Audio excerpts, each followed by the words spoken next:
Good morning, class! How are you today? Okay, that's good that you are all fine.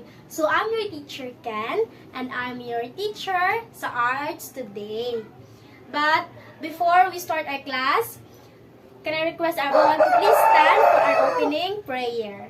In the name of the Father, of the Son, of the Holy Spirit, Amen. Please do remain standing and pick up the trashes under your chair. Alright, very good. So, I'm gonna show you our classroom rules to maintain and organize our classroom setting, alright? First is to listen attentively. You have to listen to teacher when she is talking. Raise your hand. So kindly raise your hand if you need something, if you want to ask something, if you want to answer, if you want to use the comfort room or CR, alright?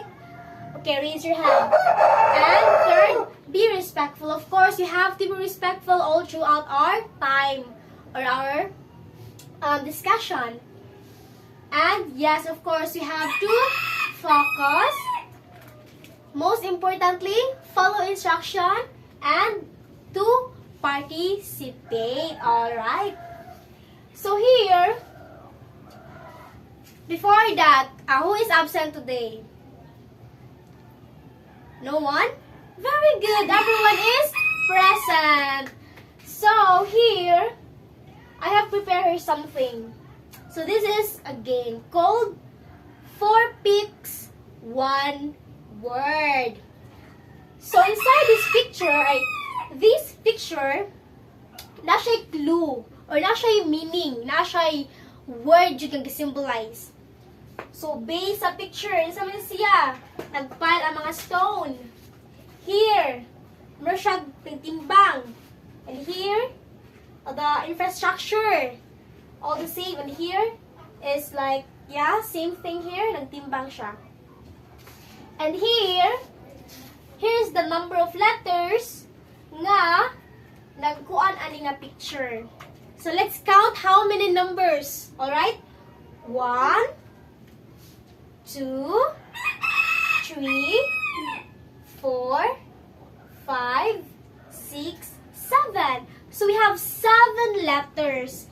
So kaning 4 pictures, na siya'y name or na siya'y term nga nag-include og 7 letters. So, unsa man ni? Based sa picture. Alright, what? Okay? Yes, very good. This is balance. Okay, let's count. B, A, L, A, N, C, E. Very good. So, these pictures symbolize the word balance. So, based on our game, which is the 4 Picks 1 Word, what do you think is our topic for today? Very good. Our topic for today is balance. So, here is the balance.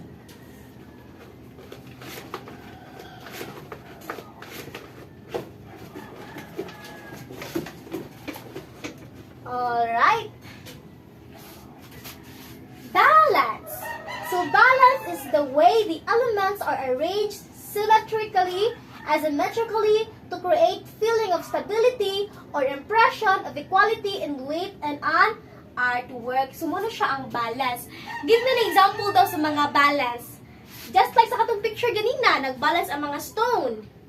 Nagbalance ang infrastructure. So that is what we call balance. Na siya'y timbang. So, ano siya ang balance, okay? And ang balance na siya'y 3 types. So, there are 3 types of balance. Unsa man na, teacher, ang 3 types of balance? Alright? So,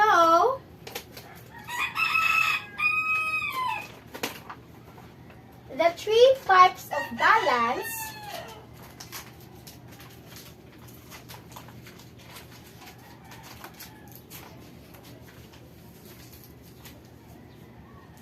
here.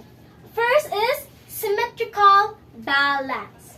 So when we say symmetrical balance, parts of an image are organized so that one side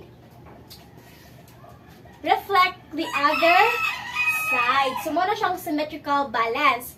So, symmetric siya. If imong tungaon ang usa ka thing, mag-equal siya sa pika sides. For example, unsa may example nga nag-represent og symmetrical balance? Very good! It is heart. Diba? If atong tungaon ang heart into that, same lang silang equal side. Same diri, same diri. Alright? But, if we cut heart into like this one, paano siya nga cut? Then, di na siya symmetrical balance because dili man pantay ang upper and lower. So, muna siya ang symmetrical balance. Heart, if we cut half the heart, this and this, symmetrical na siya. Same three, nag-reflect sa other side. So, that is symmetrical balance. The second type of balance is asymmetrical balance. So, asymmetric, the opposite. When one side of a composition does not reflect the design of the other. So, here, does not reflect. So, if imo siyang tungaon, dili siya mag-reflect si other side. For example, 3. 3 nga kanang puno. If ato i-half ang 3 into like that, then dili siya equal. Di siya mag-reflect na same o design sa upper and lower because sa lower nga part is the punuan and then the upper nga part is ang mga dahon. So, asymmetrical balance siya. Dili siya same. Wala nag-reflect ang baba o ang ubos. So, muna siya ang asymmetrical balance. So, unsa mo may laing example sa asymmetrical balance? Alright. The chair. If atong tungaon ng chair, dili mag-reflect ang upper o lower because sa lower, ang mga tiil sa chair and then ang babaw kay ang sandiganan sa chair. Very good. Last type of balance is radial balance. So, kaning radial balance, based on a circle with its design extending from center. So, kaning radial is pa-circle din siya. Like, mura siya mga pattern. Even pag, asa ni mo siya pag-half-half, asa ni mo siya ikat-cut, same yun gihapon siya. So, mura siyang, for example, ang sun. Bisa pag imo na siyang panalugkat, imo pangalugkat, imo siya ibalik-balik og cut, same gihapon nga pattern, and that is radial balance. So here example, butterfly. Unsa man siya nga type of balance? Alright, ang butterfly is symmetrical balance. Kaya even imo siya i-cut into ana, nag-reflect gihapon si other side ang i-wings.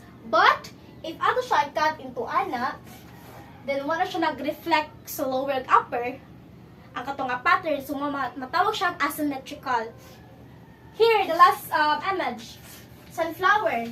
If ato siya ikat-cut bisag anywhere pang apart, walay changes. Same ra gihapon, and that is radial balance. Pa-circle na siya.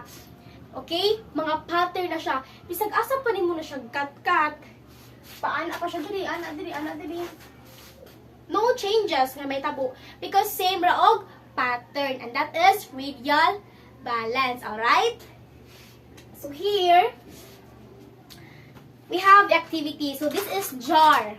Okay? This is jar. So inside this jar or like this box, na siya mga paper strips. So na siya mga nika-opening mo sa paper strips, na siya mga words, and that words is pwede mo siya i-answer like symmetrical balance, asymmetrical balance, or radial balance. Okay, pass this box. So I'm gonna play a music, and when the music stops, ato must stop ang box, and that student cannot stop on the box will answer. Okay? Okay, pass. Music.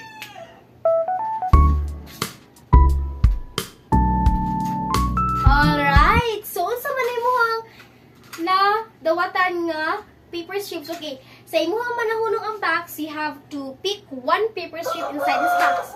And you have to read it. Okay, what is kanang sulod sa paper strip? Okay, butterfly wings. So for you, what is butterfly wings? Kung ato siya i-cut into vertically, is that symmetrical balance, asymmetrical balance, or radial balance? Very good. That is symmetrical balance because nag-reflect siya sa other side. Okay, another. Pass the box. Alright, pick one paper strip and open it. Ano sa may nasa paper strip? Clouds. So for you, what is clouds? Is it symmetrical balance, asymmetrical balance, or radial balance? Okay, that is asymmetrical balance because if we have it kanang vertically, di siya mag-reflect the other side. Very good. That is symmetrical balance. So here, I'm gonna give you paper. So this paper, you have to draw something sa paper. Mag-draw kag something that shows symmetrical, asymmetrical, or radial balance. So mamili mo ng 3 kung asan yung gusto i-drawing. Basta, ang important is na show dito ang balance sa art. So, either of the 3 types of balance, okay? Pass the paper. So now,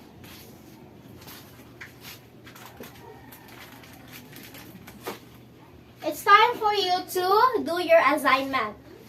So, cut out pictures either in magazines, brochures, or print out images that shows balance in art. So, mag-cut out mo.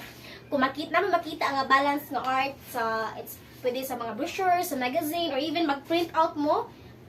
So, i-print or like i-cut out or print out sa mga image na shows of either symmetrical balance, asymmetrical balance, or radial balance. Are we all clear? Alright. Before we dismiss our class, let's all stand up for our closing prayer. Father, the Son, the Holy Spirit. Amen. Goodbye, class. See you next meeting.